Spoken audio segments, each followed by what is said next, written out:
Kopogore gi Manyakwarom Gajwanga tiere weche matimore kaunti ma Migori.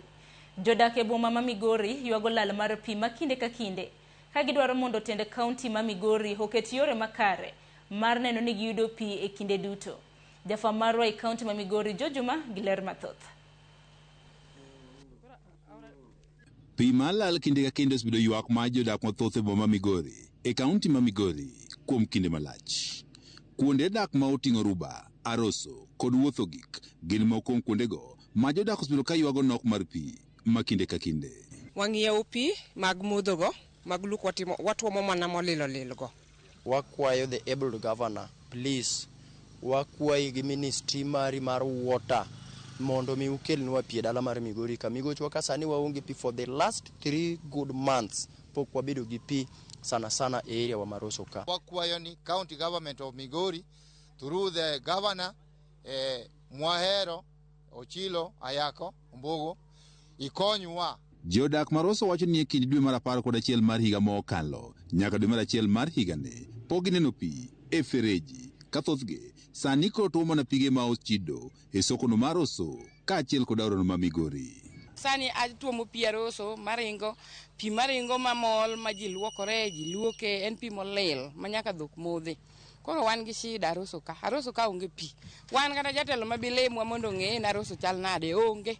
Wawinje matek kabisa nikech idwa ng'iewo pigni, skul bende gik midwaro e skul bende ng'eny, koro wakale pek matek sawa. County government koyie to wakwaye kony. Konyalo miyowa kaka wanyalo yudo pi e area mar Aroso ka to konywa. Joma chuo kaachiel kod wakeini modak Aroso wachnegi mondo manyo pi e soko mar Aroso kod aora ma Migori pigi ma bende koro chido.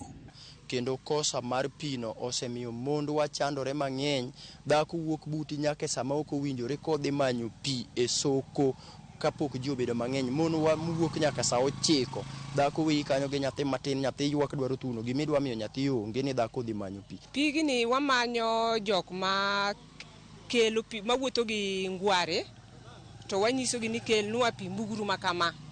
Chiwo to wachiwo saa 11 nikech pigni madwa konyi e luok, madwa konyi e lawo saende, dwa konyi e nyithindo lawo wenge gi wuok dhi skul. Jodagi Maroso ka otelo kod jaduong' gweng' mar Aroso Tombo Yomolo wacho ni ngimagi nitie kama rach nikech gitiyo kod pigego ma ochido. Ok wanyal modho, kidhi tuomo pi tiyudo ka seche moko ji oketo pampas e pi, tishu kanyo lok kaka dump ping area. Koro wabedo gi sida kabisa. Koro wakwayo county government kopo noyie to mondo gilosnwa pi mwanyalo yudo kaka wanyalo modho. Wang'iewo mana mowuok e tie daraja. To daraja kucho pi ng'ato goni kibuyu achiel en 50 bob.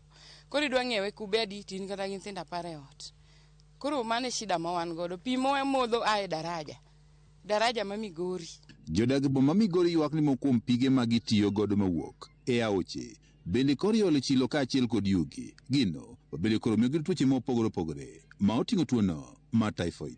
Wadak gi luoro nikech kata seche mwamodho pigego chuno ni kata idwa luogo san chuno nyaka ichwake kokinyalo, kata kidwa luokori nyaka ichwake mokwongo kokinyalo luokori kode.